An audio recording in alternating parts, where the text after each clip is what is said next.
Balita Nationwide. At balita naman sa larangan ng palakasan mga kabrigada.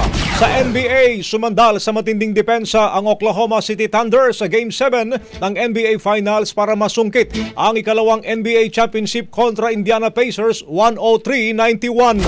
Itinanghal bilang Finals MVP si Shai Gilgeous-Alexander matapos pangunahan ng Thunder sa kanyang 29 points at 12 assists. Samantala, trahedya para sa Indiana ang nangyaring Game 7 dahil maliban sa pagkatalo nito, nagtamo naman ng leg injury ang kanilang starting point guard na si Tyrese Haliburton sa first quarter pa lamang ng laban.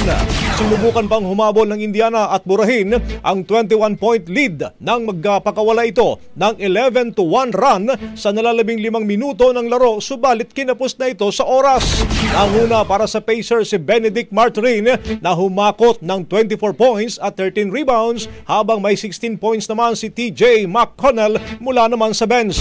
Nabatid na unang nagkampiyon ang OKC taong 1979 noong ito ay Seattle Supersonics pa.